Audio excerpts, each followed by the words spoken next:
Yo, what is going on YouTube? It is your boy GCTV, and yes, I got my hair cut. Thanks for noticing. Dude, holy fucking smokes, dude. My cut is insane. Shout out to my barber, dog. We're back with another one. Welcome back to the channel, by the way. We're here to cover yet another reintroduction to a character in the Avengers. I promise this is the last introduction film, even though we do have some other standalone films to cover later. Stay tuned for that. But we have the 2011 American superhero film based on the Marvel Comics character of the same name. We have, of course, the original Thor movie. Again, we've been going through the MCU, just kind of going on an excursion, watching all of the old MCU films, and we have another one here. I thoroughly have enjoyed these sort of spin-offs, if you want to call it that. I don't know. The most recent one we watched, The Incredible Hulk, was pretty meh. I'm gonna be honest, that review is out now if you guys want to go check it out. But other than that, Marvel usually hits their mark on some of these. You know, the original Iron Man film, Captain America the First Avenger. I can't remember if there's any others. I don't think so, no. I guess obviously like Black Widow and Black Panther have their own films. Hawkeye has a series, I guess, that kind of ties into the Avengers a little bit. We get the wonderful Chris Hemsworth obviously making his debut in the MCU, as well as a pretty impressive cast in this one that includes absolutely beautiful Natalie Portman in this one. My introduction and a lot of other people's introduction to Tom Hiddleston at that time. Kat Dennings was in this thing. You get Idris Elba, you get one of the Skarsgård brothers, Ray Stevenson's in this thing, and even Hannibal Lecter himself, Anthony Hopkins. Actually a really good cast, man. This movie was set up to be a huge success, and in this video I will be letting you guys know if I think they capitalized on this. So let's go.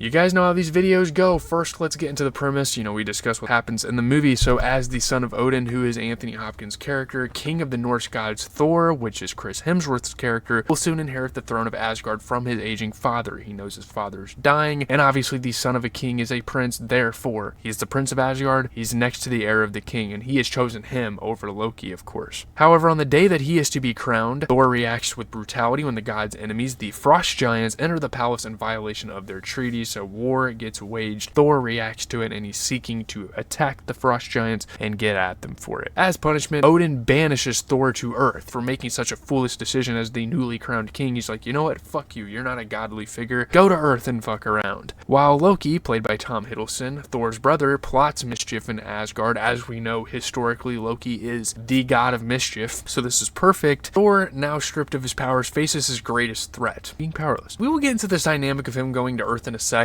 but I do think the integration of mythological and reality was so awesome, just kind of getting that off my chest before we even get into the review. And I just love the concept of a mythological figure, a god, being intertwined with these earthlings, because he brings a lot of unique things to the table, and it's a really fun watch. Again, we will touch on some of these things as we go through it, but just know the setup for this film was absolutely immaculate. Now we need to decide if they executed that or not. Follow me, I guess, if you don't want to continue watching the video, whatever.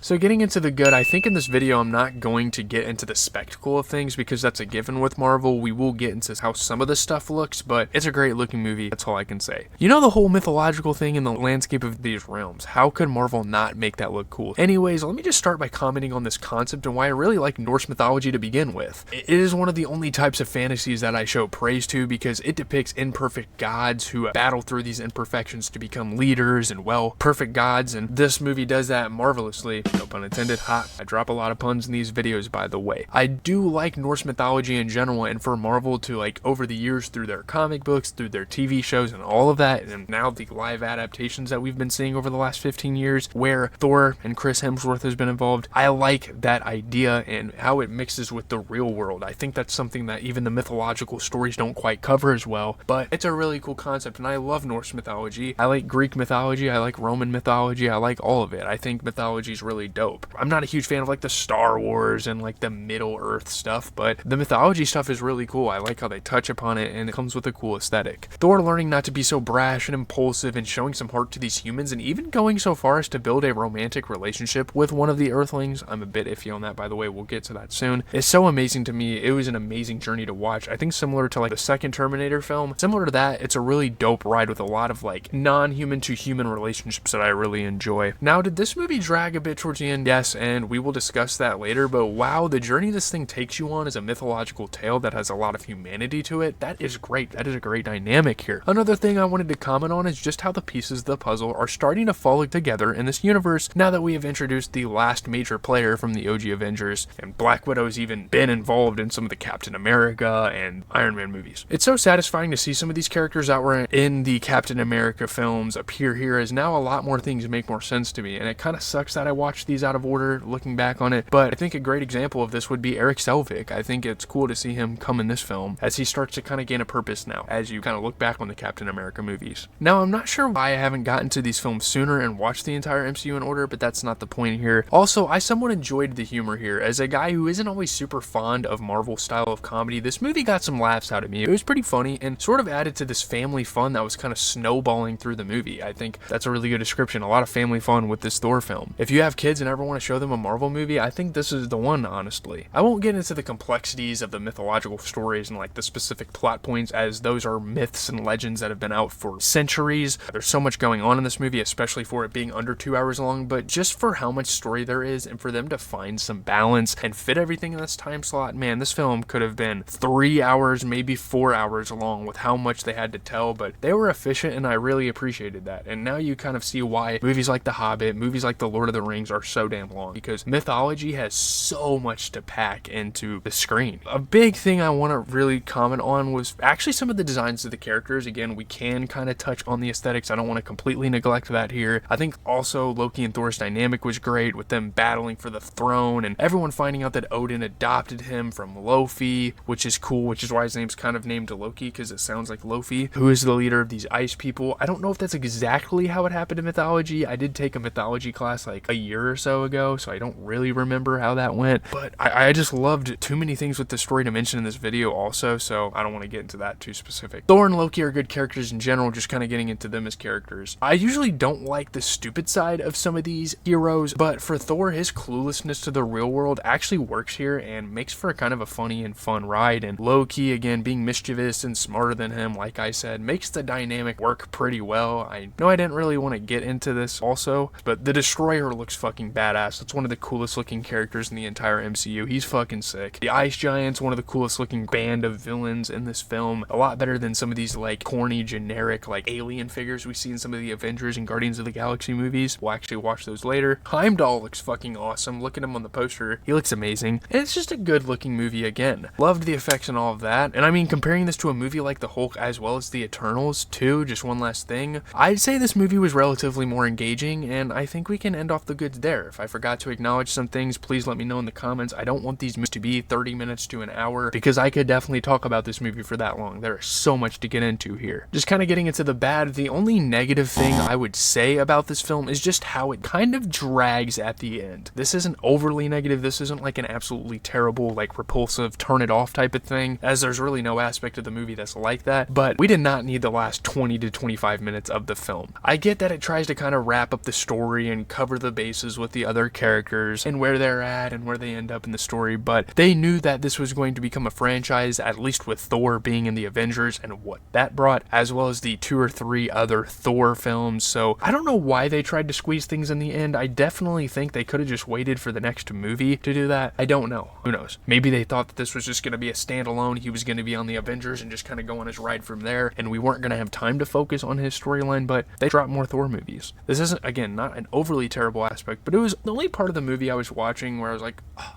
really, man? So getting into the okay, there are definitely some iffy elements to this film. I think overall the CGI definitely is outdated, which is fine, but for a Marvel movie, they could have done better there as well. Also, just kind of getting into Jane Foster's character, I think overall she's just kind of a mixed character to me. I think that's one of the biggest aspects that is mixed here. I like how determined she is. She seems like a wholesome character, but her job wasn't really mentioned. I guess that's kind of the movie's fault more or less than Natalie Portman as well as the character's fault. Her motivations are unclear, and just the way she acted around Thor on like how it was this like love at first sight, that relationship had no time to develop, very forced, kind of similar to what we talked about in the Iron Man films with Pepper Potts and Tony Stark. I do think they forced that a little bit. I like Thor having a human love interest. That is a great concept and not something you would see in a normal mythological sense. Like Marvel bends the rules, and that's something that made a lot of people appreciate Thor as a character in this universe. I get that, but we could have waited till at least the second film, or maybe even have her in the Avengers film as a cameo, as a kind of side story, because throughout the Avengers films you had a lot of side stories. You had Hawkeye kind of having his family involved, Pepper Potts was kind of involved in there, and obviously Hulk and Black Widow had their own like romance thing going on. So they could have easily thrown Jane Foster in that, have that kiss, have that romantic moment. I don't think this was the movie for that. I think their relationship could have developed over a couple of movies, you know. She's what we would call a simp in this movie, which is funny. Thor reciprocated that intimate energy well. I think they had somewhat of a chemistry, but it was rushed. I don't know. He is a god that is unfamiliar with human emotions. I'm not really sure how they caught on that quick, how their relationship even propelled that quickly. I don't even know how that's possible. I'm also overall mixed on the dialogue, and that's obviously something that a lot of critics talk about with these films, is just the weird ancient dialogue. I get it's supposed to mimic mythological, like old English medieval language like Latin, but the way they use it here sounds like something a kid would get bullied for saying, if that makes any sense. It just sounds goofy and cheesy. I'm not really sure. It kind of turns you off sometimes. Maybe the acting wasn't the greatest, but it didn't seem natural for them to talk that way. I don't know, just because of like how integrated Thor was with the human world in this movie. It sounded weird for him to go back to Asgard and be like, "Thou shalt not, Thor." Like, what the fuck? And even the way he talked to some of the humans, like, "Hey, what are you doing?" Sounds kind of weird. It just didn't sound right, and kind of took away from the legitimacy of the film as a mythological retelling, morphing with the real world. I think I have a gripe with Disney Plus too, just kind of getting into that, because why the fuck are some of these movies so damn quiet? Like, the Iron Man and Captain America movies were fine, but my TV was on 60 for this, as well as the Hulk. I had similar complaints in that video, and I still couldn't hear for shit. Thank God for captions. What the fuck? Just kind of get that out of the way, a little rant there. One last thing, Thor's friends were kind of I don't know, they didn't really do much, like the friends and the gods that were up there. And also I found it weird that the mother was sort of neglected in this film. Just kind of trying to throw some things at the end here, because I'm already talking so much. Is that possibly a way to say that goddesses were often thrown to the side of mythology? I guess. I don't know. Here we go, get into that rating, pull up the tier list. This score may seem low. I'm just gonna go ahead and say it a 7.7 out of 10, but I know there's so much to come with this franchise as well as the MCU. I truly liked this movie. I do think it could easily be better than a 7.7 out of 10. It's just, compared to the other stuff that Marvel has dropped and compared to the stuff I know is coming on my like rewatch journey, I just don't think this movie quite stacks up as well. It definitely has some flaws towards the end and some of the character dynamics in between, but overall I could definitely see myself returning to this, and for a guy who doesn't, again, really like fantastical films, this one catches my attention every single time. I thoroughly enjoy it. I love the storytelling of the Norse and how everything seems so dramatic and on such a grand level, and that's very unique to a lot of the other characters in the MCU, and the way Marvel has integrated that into its universe through these films, as well as obviously the other media that we talked about earlier, whether it be comic books and TV shows, all the other stuff that allowed this adaptation to happen. I really enjoy it and can't wait to get into the rest of the movies Thor and Loki are in. Obviously there is an elephant in the room with Thor Love and Thunder, as critically that one has been dragged through the mud. I actually haven't watched that movie before, but it's gonna be dreadful. I don't really know. Again, this movie is great. It's really good family fun. It's a pretty enjoyable movie. There are kind of some moments where it's like it kind of drags, like, okay, let's kind of get to the fight, get to the point, you know, Thor taking down the destroyer, getting back to Asgard. That's the whole mission of this thing. But I think with that being said, leave a like, comment, and subscribe. I am out. GCTV. I do believe we're watching another Thor movie before we possibly get into the Guardians of the Galaxy kind of side of things, which is a very unique realm of the MCU, and I'm hyped for that. I don't know. I'd have to go check out the list, but hopefully you guys have a good rest of your day. I'm gonna go eat. I've been grinding fucking content all day, and I'm gonna continue until stream. So peace out.